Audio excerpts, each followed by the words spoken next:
ಬರೀ ₹1 ಇಡ್ಲಿ ಮಾರಾಟ ಮಾಡಿ ಇಡ್ಲಿ ಅಮ್ಮ ಎಂದೇ ಖ್ಯಾತಿಯಾದ ತಮಿಳುನಾಡಿನ ವೃದ್ಧೆ ಕಮಲತಾಲ್ ಅಂದ್ರೆ ಯಾರಿಗೆ ತಾನೇ ಗೊತ್ತಿಲ್ಲ.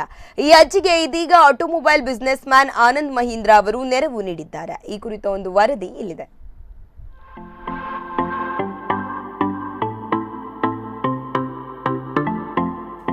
ಬರೀ ₹1 ಇಡ್ಲಿ ಮಾರಾಟ ಮಾಡಿ ಇಡ್ಲಿ ಅಮ್ಮ ಎಂದೇ ಖ್ಯಾತಿಯಾದ ತಮಿಳುನಾಡಿನ ವೃದ್ಧೆ ಕಮಲತಾಲ್ ಅಂದ್ರೆ ಯಾರಿಗೆ ತಾನೇ ಗೊತ್ತಿಲ್ಲ. ಕೊಯಂಬತ್ತೂರು ನಗರದ ಹೊರವಲಯದಲ್ಲಿರುವ ವಡೆಲೆಂಪಾಲಯಂನಲ್ಲಿ ಕೇವಲ ₹1 ಇಡ್ಲಿ ಮಾರಾಟ ಮಾಡಿ ಕಮಲತಾಲ್ ಎಲ್ಲರ ಗಮನ ಸೆಳೆದಿದ್ರು.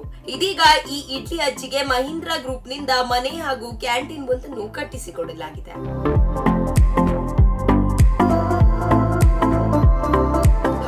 ಈ ಬಗ್ಗೆ ಟ್ವೀಟ್ ಮಾಡಿರುವ automobile business man Anand Mahindra, ಯಾರೋ ಒಬ್ಬರ ಸ್ಫೂರ್ತಿದಾಯಕ ಕಥೆಯಲ್ಲಿ ಅಪರೂಪಕ್ಕೆ ಒಬ್ಬರು ಸಣ್ಣ ಪಾತ್ರ ನಿರ್ವಹಿಸುತ್ತಾರೆ. ಸಣ್ಣ ಪಾತ್ರ ನಿರ್ವಹಿಸಲು ನಮಗೆ ಅವಕಾಶ ಮಾಡಿಕೊಟ್ಟದಕ್ಕೆ ಇಡ್ಲಿ ಅಮ್ಮ ಎಂದೇ ಹೆಸರಾಗಿರುವ ಕಮಲತಾಲ್ ಅವರಿಗೆ ಧನ್ಯವಾದಗಳು.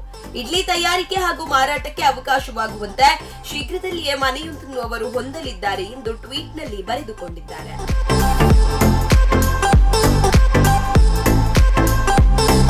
ವಡಿವೇಲಂಪಲಯಂನ ಪ್ರದೇಶದಲ್ಲಿ 3.5 ಸೆಂಟ್ಸ್ ಭೂಮಿಯನ್ನು ಮಹೀಂದ್ರ ಕಂಪನಿಯು ಇಡ್ಲಿ ಅಮ್ಮನಿಗೆ ನೀಡಿದೆ. ಭೂಮಿಯ ನೋಂದಣಿ ಪ್ರಕ್ರಿಯೆ ಕೂಡ ಪೂರ್ಣಗೊಂಡಿದೆ.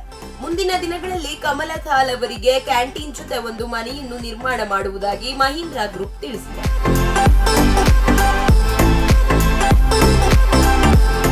ಈ ಬಗ್ಗೆ ಖುಷಿ ಹಂಚಿಕೊಂಡಿರುವ ಕಮಲತಾಲ್ ತುಂಬಾ ಸಂತೋಷವಾಗುತ್ತಿದೆ.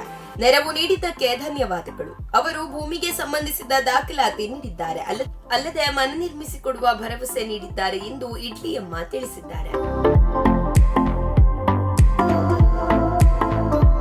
ಒಟ್ಟಿನಲ್ಲಿ ತನ್ನ ಹಿರಿ ವಯಸ್ಸಿನಲ್ಲೂ ಸ್ವಾಭಿಮಾನದಿಂದ ಬದುಕುವ ಜೀವಕ್ಕೆ ಮಹೀಂದ್ರ ಗ್ರೂಪ್ ನೆರವಾಗುತ್ತಿರುವುದು ನಿಜಕ್ಕೂ ಮೆಚ್ಚಲೇಬೇಕಾದ ವಿಷಯ. ನ್ಯೂಸ್ ಡೆಸ್ಕ್, ಸ್ಪಂದನ ಟಿವಿ, ಉಡುಪಿ.